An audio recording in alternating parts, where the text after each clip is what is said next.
Welcome back, Theme Park Wizard. I am here live to you from Vegas, and I'm here on vacation visiting my family for the next week. So that's why videos haven't had a video in a while. I've been traveling and all that stuff. But expect to have a video, hopefully every single day this week, especially for Disneyland's birthday on Wednesday, July 17th. So today we're going to talk about the the Walt Disney World Skyliner. The Disney World Skyliner Disney officially gave an opening date for the Skyliner now September 29th, 2019. That is about 2 to 2.5 months from now. That the first phase of the Skyliner will be open. And I think this is a great transportation option for guests getting around Walt Disney World Resort. It's cheap, fast, and efficient. Definitely much less expensive than the monorail, especially for maintenance costs as well. And the capacity is higher. They can put like 100+ gondolas on the line versus just a few monorail trains per line. So that will be good, and also it's treated as a nice asset if you're staying at one of the hotels that it passes by. I don't have the names of those by I don't remember the names of those by heart, but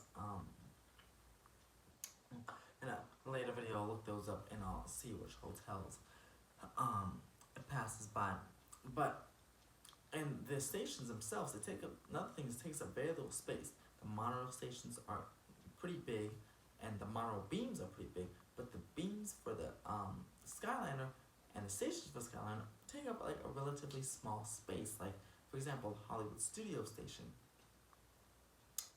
can be put right in front of the park, and it doesn't take up that much space, maybe a couple thousand feet, that's it. So it's a really cool transportation system. I'm excited they're getting it.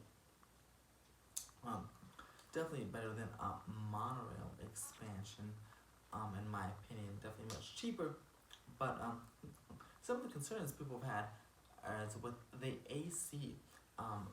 They won't have any AC units because they'll be too heavy, but they will have little open flaps in each of the cars to have air circulation come on through. And the longest trip on the entire system, I heard, will be about between 9 and 11 minutes. So I mean, that's not too bad to suffer through the Florida heat.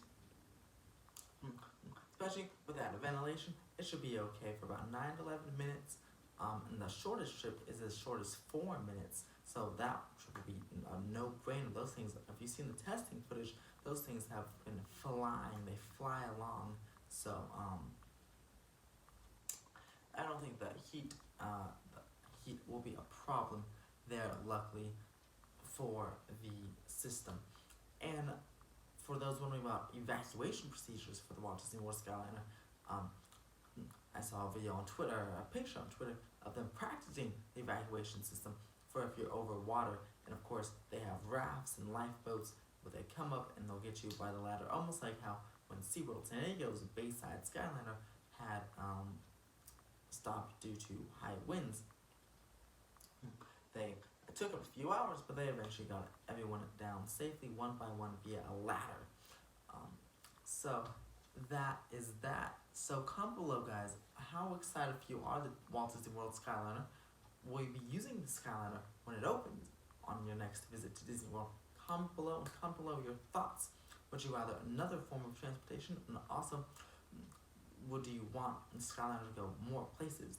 Or do you think Skyliner will go more places in a future expansion down the line? And do you think the Skyliner will potentially replace entirely the monorail, since the Walt Disney World monorail specifically is really falling apart? Leave your thoughts below. I'm very interested to have a nice discussion about the Skyliner down below. Stay tuned tomorrow for a special video for Disneyland's 64th birthday.